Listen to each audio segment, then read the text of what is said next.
All is well my dear students, all is well. So, ఇవాళ AP result వచ్చేసాయి. So, మంచిగా వచ్చిన marks అందరికి కంగ్రాచ్యులేషన్స్ నాన్న. సో, ఇంకొంచెం తక్కువొచ్చాయి నాన్న కొంతమంది స్టూడెంట్స్‌కి. తక్కువ అంటే 35 ఆర్ 35 బిలో వచ్చిన వాళ్ళను ఫెయిల్ కిందకి తీసుకుంటారు నాన్న. సో, మీరు అస్సలు టెన్షన్ పడే అవసరం లేదు.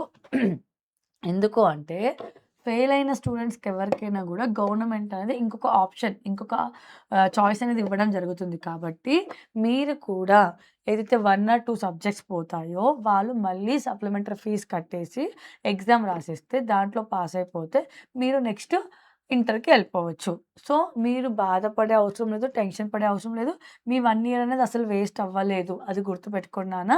సో, మీరు దీని గురించి ఆలోచించి డిసప్పాయింట్ అవ్వడం, మూడ్ ఆఫ్ అవ్వడము, తినకపోవడము, మీ పేరెంట్స్‌తో మాట్లాడకపోవడము, బయటికి రాకపోవడం ఇవన్నీ చేయకండి. గుర్తుపెట్టుకోండి, failure is a step of success. చాలామంది పెద్ద పెద్ద గొప్ప గొప్ప వాళ్ళ గురించి మాట్లాడుకుంటే, వాళ్ళ కెరియర్ అనేది ఫెయిల్యూర్ నుంచే స్టార్ట్ అయింది. నువ్వు ఫెయిల్ అయ్యావు అంటే నీకు నీ ముందు బ్రైట్‌ఫుల్‌గా ఉండే ఒక ఫ్యూచర్ నీకుంది. సక్సెస్‌ఫుల్ ఫ్యూచర్ మీకు ఉంటుంది. నీకు ఇప్పుడు ఫైర్ చాలా ఉంటుంది ఫెయిల్ అయిన స్టూడెంట్‌కి. ఎందుకంటే, అర్రే! నేను ఫెయిల్ అయ్యాను. నేనెలా ఉండాలి? ఏంటి? అదంతా అవసరం లేదు. నిన్ను నువ్వు ప్రూవ్ చేసుకోవడానికి నీకు ఇంకొక అవకాశం ఇచ్చాడనుకో దేవుడు అంతే. దానివల్ల నీకేం లేదు. నీ లైఫ్ అయిపోలేదు. ఇక్కడికే లాస్ట్ కాదు. ఇంకా కెరియర్‌లో చాలా స్టెప్స్ నువ్వు వెయ్యాలి కాబట్టి హ్యాపీగా ఫెయిల్ అయినా కూడా ఫస్ట్ నువ్వు చేయాల్సిందేంటంటే సెల్ఫ్ మోటివేట్ చేసుకో. సెల్ఫ్ మోటివేట్ చేసుకొని నిన్ను నువ్వు మాట్లాడుకొని ఆ సబ్జెక్ట్స్ ఏవి ఉన్నాయో ఫస్ట్ తీసేసుకొని ఎందులో ఫెయిల్ అయ్యావో చెక్ చేసుకొని ఆ నోట్‌బుక్స్ మొత్తం పెట్టుకొని అందులో ఇంపార్టెంట్ క్వెషన్స్‌ని కలెక్ట్ చేసుకొని చదువుకో. ఖచ్చితంగా పాస్ అవుతావు. మరి ప్రాసెస్ ఏంటి మేడం అని ఒక డౌట్ ఉంది కాబట్టి ఒక్కసారి నేను ఆ ప్రాసెస్ ఎక్స్‌ప్లెయిన్ చేయాలనుకుంటున్నాను నాన్న. సో, ఈ సప్లిమెంటరీ ఎగ్జామ్ ఎవరికి అంటే నాన్న మీకు మీకొచ్చిన మెమోలో ఎఫ్ అని వస్తుంది. ఫెయిల్. అది ఏ సబ్జెక్ట్. 35 బిలో వచ్చాయా మార్క్స్ చెక్ చేసుకోండి.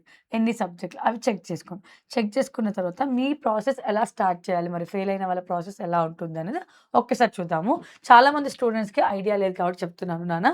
యాక్చువల్‌గా సప్లిమెంటరీ ఎగ్జామ్ ఎప్పుడుంటుందంటే నాన్న, మనకి డేట్స్ వచ్చేసి మే 25 నుంచి జూన్ 4 వరకు ఉంటుంది. Supplementary exams ఎప్పుడున్నాయి? మే 25 నుంచి జూన్ 4 వరకున్నాయి. ఈ ఎగ్జామ్ ఎలా ఉంటుంది? మీరు 10థ్ క్లాస్ బోర్డ్ ఎగ్జామ్ రాసినప్పుడు ఎలాగైతే ఫీజ్ పే చేశారో బోర్డ్ ఎగ్జామ్‌కి, అలాగే సప్లిమెంటరీకి ఫీకి కూడా పే చేయవలసి ఉంటుంది నాన్న. సో, మీరు మొత్తం అన్ని సబ్జెక్ట్స్‌కి ఫీజ్ పే చేయాల్సిన అవసరం లేదు.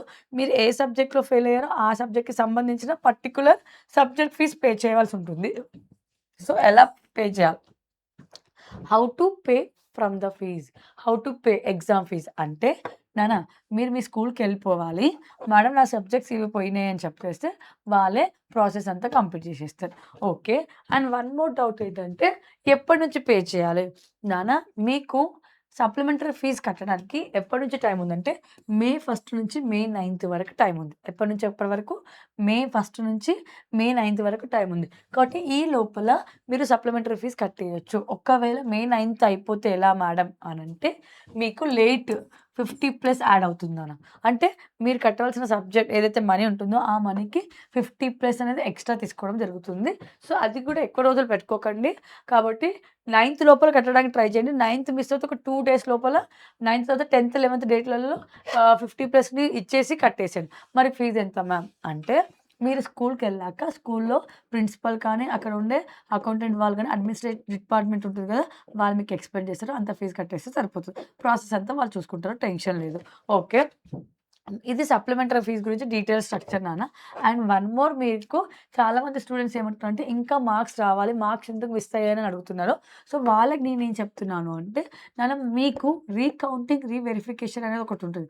ఆ ప్రాసెస్ మీరు ఫాలో అవుతే సరిపోతది. ఒకవేళ రీకౌంటింగ్ అంటే ఏంటంటే, నీకు 95 మార్క్స్ రావాలి. కానీ 70 వచ్చాయి.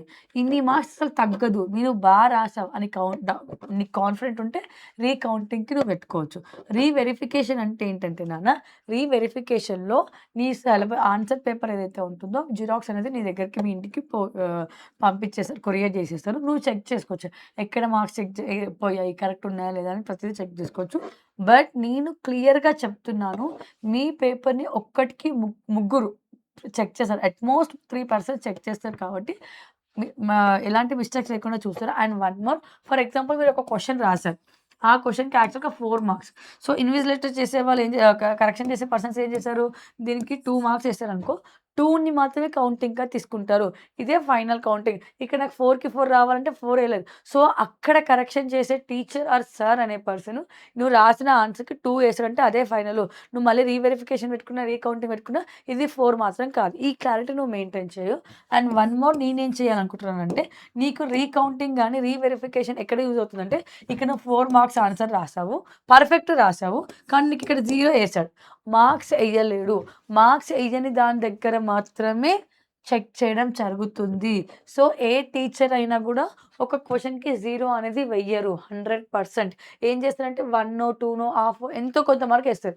0 ఏస్తేనే నీ రీవెరిఫికేషన్ గాని, రీకౌంటింగ్ గాని మార్క్స్ అనేవి యాడ్ అవ్వడం జరుగుతుంది. 0 దగ్గర 1 మార్క్స్ ఉన్నా కూడా నీకు మార్క్స్ అనేవి యాడ్ అవ్వదు. కాబట్టి కొంచెం ఒకటికి 2 సార్లు ఆలోచించు. మీ పేరెంట్స్‌తో డిస్కస్ చెయ్యు. నీకు 30, 40, 20 మార్క్స్ డిఫరెన్స్ కనిపిస్తుంది. లేదు మ్యామ్ నాకు పక్కా వస్తాయి. నేను పర్ఫెక్ట్ రాసిన అని ఒక కాన్ఫిడెంట్‌లో నువ్వుంటే రీవెరిఫికేషన్ గాని, రీకౌంటింగ్ గాని నువ్వు ప్రాసెస్‌లన్నీ ఫాలో అవ్వచ్చు. మేడం మరి ఇది ఎలా చేయాలి? అంటే చూడు నాన్న, రీవెరిఫికేషన్‌కి అంటే నీకు ఏదైతే పర్టిక్యులర్ సబ్జెక్ట్ డౌట్ ఉంటుందో, ఆ సబ్జెక్ట్ గురించి ₹1000 పే చేయవలసి ఉంటుంది. నీకు ఆన్సర్ షీట్ అనేది మీ ఇంటికి పంపించేస్తారు. అండ్ రీకౌంటింగ్ అంటే ఏంటంటే అక్కడనే కౌంట్ చేస్తారు. 500 పే చేయవలసి ఉంటుంది. ఒక్కసారి క్రాస్ చెక్ చేసేస్తారు కరెక్ట్‌గా ఉన్నాయా లేదా అని చెప్పేసి. సో, ఈ 2 కూడా ఎప్పటి వరకు అప్లై చేయొచ్చు మేడం అనంటే, అప్లికేషన్ డేట్ వచ్చేసి మే 1 నుంచి 7th వరకి. సో, మీకు ఈ ప్రాసెస్ అనేది అప్లై చేయడానికి మే 1 టు 7th వరకే టైం ఉంది గుర్తుపెట్టుకోండి. తర్వాత మీరు ప్రాసెస్ చేయడానికి టైం ఉండదు. మీరు పక్కా చేయించుకోవాలనుకునే వాళ్ళు మే 1 నుంచి 7th వరకు ఈ ప్రాసెస్ అప్లికేషన్ ఫార్మ్ అనేది ఫిల్ చేయడం అప్లికేషన్ అనేది చేయండి. మేడం మరి ఫీజయితే ఇంత. మరి ఎలా అప్లై చేయాలి? ఎక్కడ అప్లై చేయాలంటే మీ సేవా సెంటర్స్ ఉంటాయి గదా! ఒక్కసారి మీ సేవా సెంటర్స్‌కెళ్ళి కనుక్కోండి. మీకు ఇంకా డౌట్ ఉంటే ఒక్కసారి మీ స్కూల్‌లో ప్రిన్సిపల్ లేదా మీ సబ్జెక్ట్ టీచర్స్‌తో మాట్లాడండి. వాళ్ళు సజెస్ట్ చేస్తారు. ఎందుకంటే మీరు ఏ సబ్జెక్ట్‌లో తగ్గాయి, ఎందుకు తగ్గాయని వాళ్ళకి పర్ఫెక్ట్‌గా తెలుసు కాబట్టి, లైక్ మీరు చేసే చిన్న చిన్న మిస్టేక్స్ వలన అది అనేది టీచర్‌కి పర్ఫెక్ట్‌గా తెలుసు కాబట్టి ఒకసారి సజెషన్ తీసుకోండి తప్పేం లేదు. మీ సేవా సెంటర్‌లో అయితే కంప్లీట్ చేసేస్తారు. అప్లై చేయడం అనేది మొత్తం ప్రాసెస్ అనేది మీ సేవా సెంటర్‌లో కంప్లీట్ చేస్తారు. లేదా మీ స్కూల్‌లో అయితే కనుక్కోండి ఖచ్చితంగా మీకు ఆన్సర్ అనేది దొరుకుతుంది. సో, టెన్షన్ పడకండి. ఫెయిల్ అయ్యారంటే లైఫ్ ఆగిపోలేదు. ఇంకా చాలా లైఫ్ అనేది ఉంది అనేది గుర్తుపెట్టుకోండి. All the best and God bless you నాన్న.